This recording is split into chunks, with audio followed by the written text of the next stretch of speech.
నా బాధలలో నెమ్మదినిచ్చేది. ఆ వాక్యంతో నువ్వు పలికితే నాకు మేలయ్యా. నా వేదనలో ఆరున్నదేనయ్యా.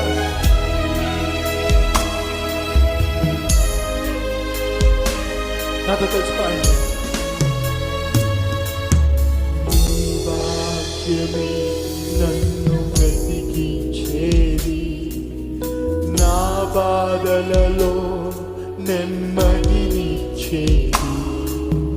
నీ వాక్యమే నన్ను ప్రతి ఒక్కరూ నా బాధలలో నెమ్మదినిచ్చేది.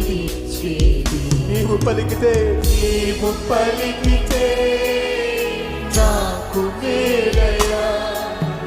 నీవు పలికితే నాకు మేలయ్యా. ఈ దర్శనమే నాకు చాలయ్యా. ఈ దర్శనమే నాకు చాలయ్యా. నాతో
వివాహము అనేది నీకెంత అవసరమో, వివాహం అనేది అమ్మాయికి అంతే అవసరం.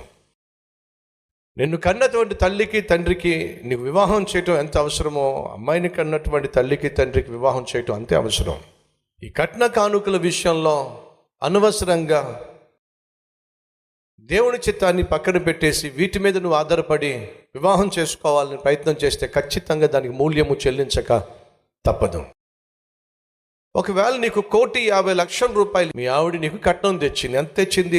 1,50,00,000 రూపాయలు కట్నం తెచ్చింది. నువ్వు అనుకుంటున్నావు కట్నం తెచ్చింది అని చెప్పి. ఆమె అనుకుంటుంది నిన్ను కొన్నది అనుకుంటుంది.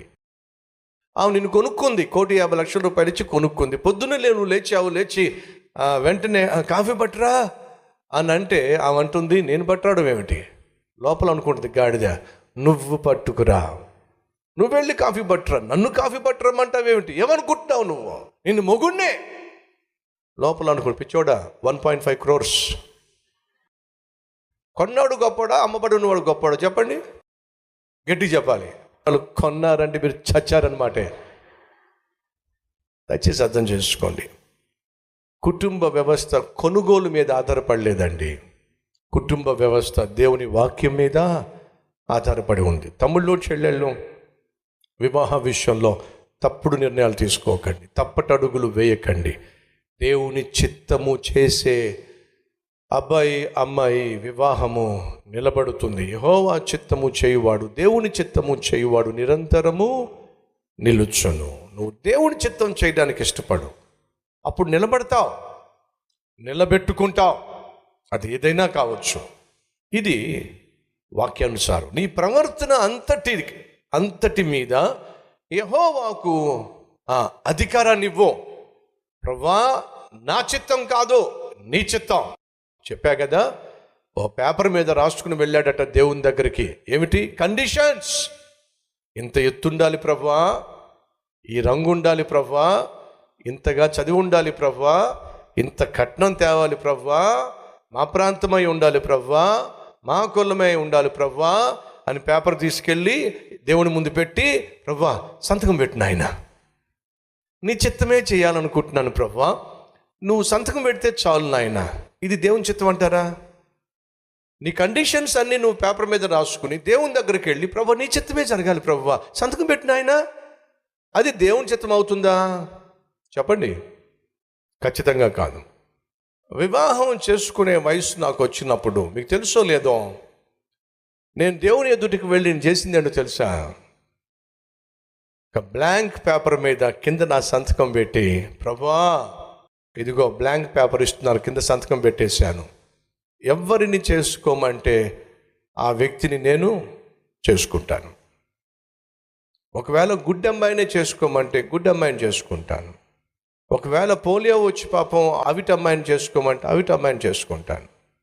చదువు సంధ్య లేని అమ్మాయిని చేసుకోమంటే చదువు సంధ్య లేని అమ్మాయిని చేసుకుంటాను. నాకు కావలసిందల్లా ఒక్కటే, నీ చిత్తానుసారమైనటువంటి వివాహము జరగాలి ఆశపడుతున్నాను.